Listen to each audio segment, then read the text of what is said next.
This is Sleepy Reader with another chapter from the wonderful Wizard of Oz.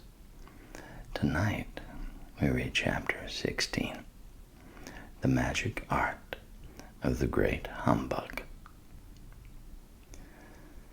Next morning, the Scarecrow said to his friends, "Congratulate me. I am going to Oz to get my brains at last. When I return, I shall be as other men are." "I have always liked you as you were," said Dorothy simply. "It is kind of you to like a scarecrow," he replied. "But surely you will think more of me when you hear the splendid thoughts my new brain is going to turn out." Then he said goodbye to them all in a cheerful voice and went to the throne room, where he rapped upon the door. "Come in," said Oz. The Scarecrow went in and found the little man sitting down by the window, engaged in deep thought. "I've come for my brains," remarked the Scarecrow, a little uneasily. "Oh, yes. Sit down in that chair, please," replied Oz. "You must excuse me for taking your head off, but I shall have to do it in order to put your brains in their proper place." "That's all right," said the Scarecrow. "You are quite welcome to take my head off, as long as it will be a better one when you put it on again." So the wizard unfastened his head and emptied out the straw. Then he entered the back room and took up a measure of bran, which he mixed with a great many pins and needles.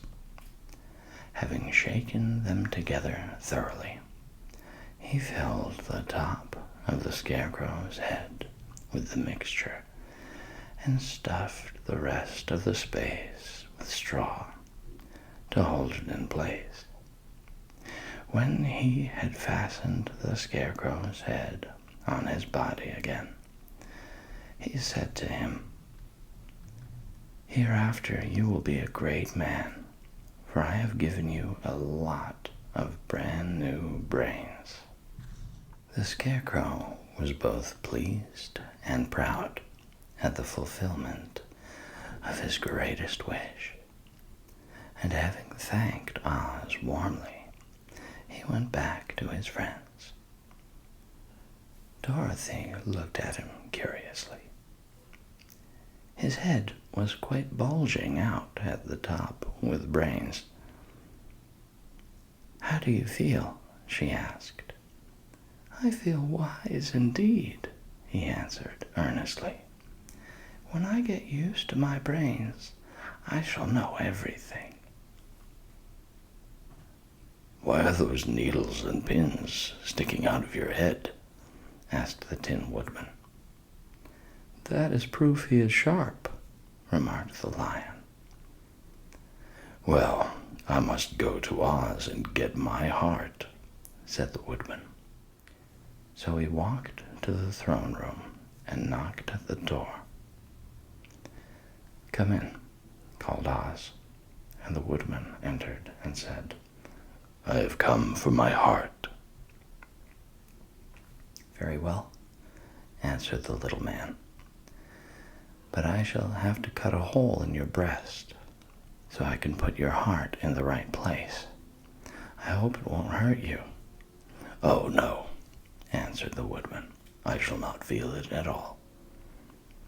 So Oz brought a pair of tinner's shears and cut a small square hole in the left side of the Tin Woodman's breast.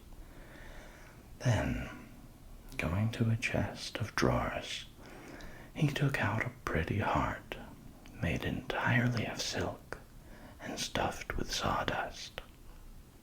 "Isn't it a beauty?" he asked. "It is indeed," replied the Woodman, who was greatly pleased. "But is it a kind heart?" Oh, very, answered Oz. He put the heart in the woodman's breast, and then replaced the square of tin, soldering it neatly together where it had been cut. There, said he, now you have a heart that any man might be proud of. I'm sorry I had to put a patch on your breast, but it really couldn't be helped. Never mind the patch, exclaimed the happy woodman. I am very grateful to you, and shall never forget your kindness.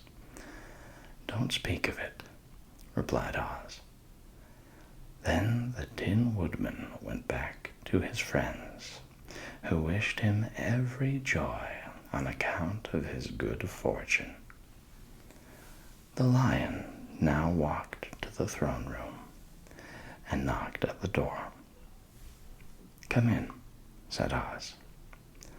I have come for my courage, announced the Lion, entering the room. Very well, answered the little man. I will get it for you. He went to a cupboard, and reaching up to a high shelf, took down a square green bottle, the contents of which he poured into a green gold dish, beautifully carved. Placing this before the Cowardly Lion, who sniffed at it as if he did not like it, the wizard said, Drink.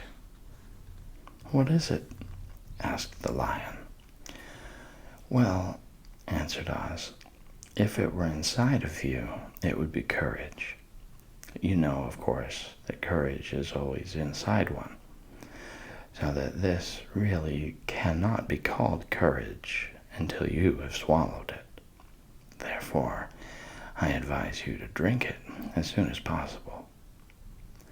The Lion hesitated no longer, but drank till the dish was empty. How do you feel now? Asked Oz. Full of courage, replied the Lion, who went joyfully back to his friends to tell them of his good fortune. Oz, left to himself, smiled to think of his success in giving the Scarecrow and the Tin Woodman and the Lion exactly what they thought they wanted. How can I help being a humbug, he said, when all these people make me do things that everybody knows can't be done? It was easy to make the Scarecrow and the Lion and the Woodman happy, because they imagined I could do anything. But it will take more than imagination to carry Dorothy back to Kansas. And I'm sure I don't know how it can be done.